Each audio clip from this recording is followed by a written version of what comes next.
अस्सलाम वालेकुम। बिहाड़ी goat farm Mohammad Shahid. हाँ जी वीरो, की हाल है? ठीक हो वीरो? रात जड़ी ना बारिश आई ना, बारिश तो जड़ी नाल है सो है सी। अस्तगफिरुल्लाह अस्तगफिरुल्लाह अस्तगफिरुल्लाह। यार जड़ा तूफान सीगा, मैं अपनी होश दे विच ना एडा तूफान मैं नहीं देखा हैगा।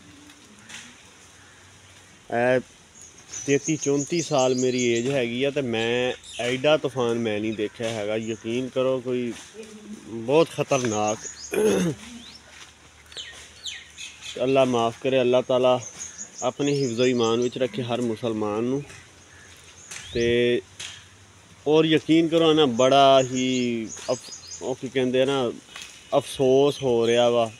ना सामने तुसी देख रहे हो, ਇਹ ਸਾਡੇ ਦੋ ਜਿਹੜੇ ਹੈ ਸੀ ਤੂਤ, ਇਹ ਜਿਹੜੇ ਕਿ ਗਿਰ ਗਏ ਰਾਤੀ।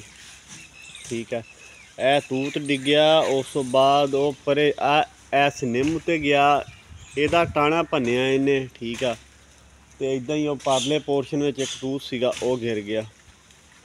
ਅਫਸੋਸ ਇਸ ਚੀਜ਼ ਦਾ ਵਾ ਕਿ ਯਾਰ ਗਰਮੀਆਂ ਦੇ ਵਿੱਚ ਸਾਨੂੰ ਕੋਈ ਪ੍ਰੋਬਲਮ ਨਹੀਂ ਹੈ, ਕਿਉਂਕਿ ਅਲਹਮਦੁਲਿਲਾ ਤੁਹਾਨੂੰ ਪਤਾ ਸ਼ੈੱਡ ਦਾ ਮਾਹੌਲ ਕਿਸ ਤਰ੍ਹਾਂ ਦਾ ਇੱਥੇ ਹੈ ਵਾ ਸਾਡੇ ਕੋਲ।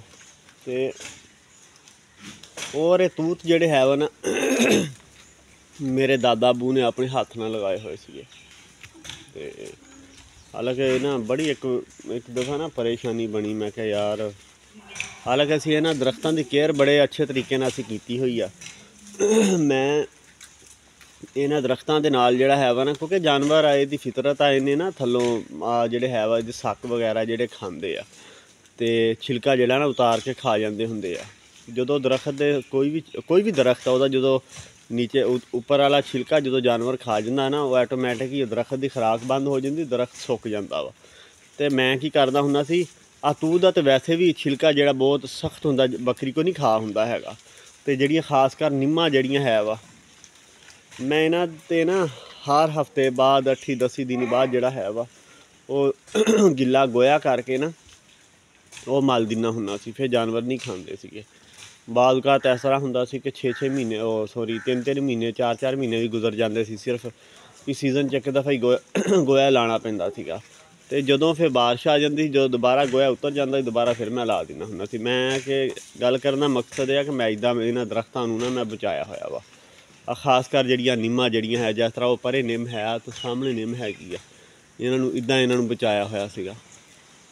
ਅਤੇ ਤੂਤਾਂ ਦੀ ਨਹੀਂ ਟੈਨਸ਼ਨ ਕੋਈ ਨਹੀਂ। ਅਤੇ ਔਰ ਸਭ ਤੋਂ ਬਿਹਤਰੀਨ ਸਾਨੂੰ ਛਾਂ ਵੀ ਇਹਨਾਂ ਨੂੰ ਤੂਤਾਂ ਨੇ ਦਿੱਤੀ ਹੋਈ ਆ। ਇੱਕ ਹੁੰਦਾ ਸ਼ਹਿਤੂਤ, ਇੱਕ ਹੁੰਦਾ ਤੂਤ। ਇਹ ਹੈ ਵਾ ਤੂਤ। ਅਤੇ ਰਾਤ ਜਿਹੜਾ ਨਾ ਯਾਰ ਗਿਰ ਗਿਆ। ਅਤੇ ਸਾਡੇ ਜਾਨਵਰਾਂ ਦੀ ਜਿਹੜੀ ਛਾਂ ਜਿਹੜੀ ਹੈ ਨਾ, ਉਹ ਹੁਣ ਆਸਾ ਫਾਰਮ 'ਚੋਂ ਅੱਗੇ ਇੱਕ ਵਾਰੀ ਇਸ ਤਰ੍ਹਾਂ ਹੀ ਤੂਫਾਨ ਆਇਆ ਸੀਗਾ, ਪਰ ਇੰਨਾ ਖਾਸ ਨਹੀਂ ਸੀ। ਅਤੇ ਉਦੋਂ ਸਾਡਾ ਇੱਕ ਦਰਖਤ ਗਿਰਿਆ ਸੀਗਾ, ਅਤੇ ਰਾਤ ਤੇ ਯਾਰ ਤਬਾਹੀ ਲਾਤੀ ਯਾਰ ਲੋਕਾਂ ਦੀਆਂ। ਮੇਰਾ ਉਹ ਦੂਸਰਾ ਸੋਲਰ ਪਲੇਟਾਂ ਵੀ ਉਡੀਆਂ, ਜਿਹਨਾਂ ਨੇ ਕੋਈ ਅੱਛੇ ਤਰੀਕੇ ਨਾਲ ਨਹੀਂ ਲਗਾਈਆਂ ਹੋਈਆਂ ਸੀਗੀਆਂ, ਅਤੇ ਜਿਹਨਾਂ ਨੇ ਖਾਸ ਕਰ ਨੀਚੇ ਰੱਖੀਆਂ ਹੋਈਆਂ ਸੀਗੀਆਂ।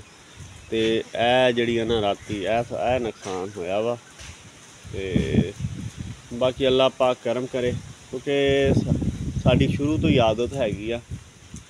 ਇਹ ਹੁਣ ਜਿਸ ਤਰ੍ਹਾਂ ਕਿ ਹੁਣ ਫਾਰਮ ਬਣਿਆ ਹੋਇਆ ਨਾ, ਇਹਦੇ ਵਿੱਚ ਦਰਖਤ ਹੈਗੇ ਆ, ਅਤੇ ਬਾਹਰਲੀ ਸਾਈਡ ਜਿਹੜੀ ਆ ਉਹ ਤੁਸੀਂ ਦੀਵਾਰ ਬਾਹਰਲੀ ਦੇਖ ਰਹੇ ਹੋ ਨਾ, ਜਿੱਥੇ ਆਪਾਂ ਲੂਸਨ ਵਗੈਰਾ ਸਕਾਈ ਦਾ ਹੈ। ਅਤੇ ਉੱਥੇ ਅਸੀਂ ਨਾ ਪਹਿਲੇ ਹੀ ਅੱਜ ਤੋਂ ਤਕਰੀਬਨ 2 ਸਾਲ ਪਹਿਲੇ ਹੀ ਅਸੀਂ ਬੋਰਡ ਲਗਾ ਦਿੱਤਾ ਹੋਇਆ ਵਾ। ਕਿਉਂ ਲਗਾਇਆ ਕਿ ਯਾਰ ਅਗਰ ਕੋਈ ਵਕਤ ਆਉਂਦਾ ਵਾ ਕਿ ਅਗਰ ਸਾਨੂੰ ਆਪਣੇ ਜਾਨਵਰ ਬਾਹਰ ਵੀ ਕੱਢਣੇ ਪੈਂਦੇ ਆ ਨਾ, ਚਲੋ ਬਾਹਰ ਕੋਈ ਇਸ ਤਰ੍ਹਾਂ ਦੀ ਛਾਂ ਹੋਵੇ, ਅਤੇ ਚਲੋ ਬੰਦਾ ਨਾ ਉੱਥੇ ਆਪਣੇ ਜਾਨਵਰਾਂ ਨੂੰ ਜਿਹੜਾ ਹੈ ਵਾ ਉਹ ਬਾਹਰ ਛਾਂ 'ਤੇ ਬੰਦਾ ਛੱਡ ਦੇ। ਕਿਉਂਕਿ ਇੱਕ ਹੁੰਦੀ ਮਸਨੂਈ ਛਾਂ, ਇੱਕ ਹੁੰਦੀ ਕੁਦਰਤੀ ਛਾਂ। ਜਿਹੜੀ ਕੋਈ ਵੀ ਚੀਜ਼ ਕੁਦਰਤੀ ਹੈ ਨਾ, ਜਿਹੜੀ ਅੱਲਾ ਪਾਕ ਨੇ ਆਪਣੀ ਤਰਫ ਇਨਸਾਨ ਨੂੰ ਤੋਹਫਾ ਦਿੱਤਾ ਹੁੰਦਾ ਵਾ, ਯਾਰ ਉਹਦੀ ਕਿਆ ਹੀ ਬਾਤ ਆ।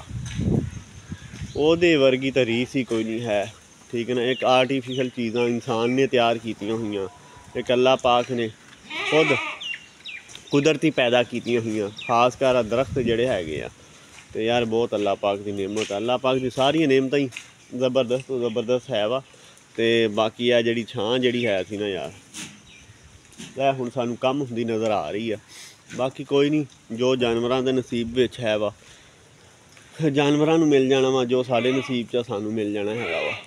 ਅਤੇ ਬਾਕੀ ਉਹ ਬੋਰਡ ਜਿਹੜਾ ਹੈ, ਹਾਲਾਂਕਿ ਉਹਦੀ ਬੋਰਡ ਦੀ ਉਮਰ ਕਿੰਨੀ ਹੈ, ਸਿਰਫ ਹਜੇ 2 ਸਾਲ। ਅਤੇ ਐਡਾ ਸ਼ਦੀਦ, ਹਾਲਾਂਕਿ ਐਡਾ ਕੋਈ ਵੱਡਾ ਬੋਰਡ ਹੈ ਵੀ ਨਹੀਂ, ਉਹਨੂੰ ਹਿਲਾ ਕੇ ਰੱਖ ਦਿੱਤਾ ਰਾਤੀ। ਮੈਂ ਹਾਲਾਂਕਿ 2-3 ਦਿਨ ਪਹਿਲੇ ਅੱਬੂ ਨੂੰ ਮੈਂ ਗੱਲ ਕਰ ਰਿਹਾ ਸੀ, ਮੈਂ ਕਿਹਾ ਯਾਰ ਬੋਰਡ ਜਿਹੜਾ ਹੈ ਵਾ ਨਾ, ਇਹਨੂੰ ਆਪਾਂ ਇਹ ਜਦੋਂ ਵੀ ਆ ਜੰਤਰ ਵਗੈਰਾ, ਕਿਉਂਕਿ ਹੁਣ ਉੱਥੇ ਅਸੀਂ ਜੰਤਰ ਸਾਈਡਾਂ 'ਤੇ ਲਗਾਇਆ ਹੋਇਆ। ਮੈਂ ਜਦੋਂ ਜੰਤਰ ਦੀ ਕਟਾਈ ਕੀਤੀ ਨਾ, ਜਦੋਂ ਆਪਣੀ ਜ਼ਮੀਨ ਖਾਲੀ ਹੋਈ, ਅਤੇ ਆਪਾਂ ਕਰਨਾ ਕੀ ਹੈਗਾ, ਕਰਾਹ ਦੇ ਨਾਲ ਜਿਹੜਾ ਹੈ ਨਾ, ਉਹਦੇ ਆਲੇ ਦੁਆਲੇ ਜਿਹੜਾ ਹੈ ਵਾ ਮਿੱਟੀ ਲਗਾ ਦੇਣੀ ਹੈਗੀ ਆ, ਅਤੇ ਨਾਲ ਰੋੜੇ ਜਿਹੜੇ ਉਹ ਲਗਾ ਦੇਣੇ ਹੈਗੇ ਕਿ ਯਾਰ ਇਹਨੂੰ ਸੇਫ ਕਰੀ ਜਿੰਨਾ ਵੀ ਸੇਫ ਹੋ ਸਕਦਾ। ਕਿਉਂਕਿ ਇਨਸਾਨ ਤਾਂ ਯਾਰ ਆਪਣੀ ਕੋਸ਼ਿਸ਼ ਹੀ ਕਰਦਾ ਨਾ, ਅਤੇ ਹੋਣਾ ਉਹੀ ਹੁੰਦਾ ਜੋ ਮੇਰੇ ਉਸ ਪਰਵਰਦਿਗਾਰ ਨੂੰ ਮਨਜ਼ੂਰ ਹੈ ਵਾ। ਅਤੇ ਉਹ ਬੋਰਡ ਵੀ ਹਿੱਲ ਗਿਆ ਹੋਇਆ ਵਾ।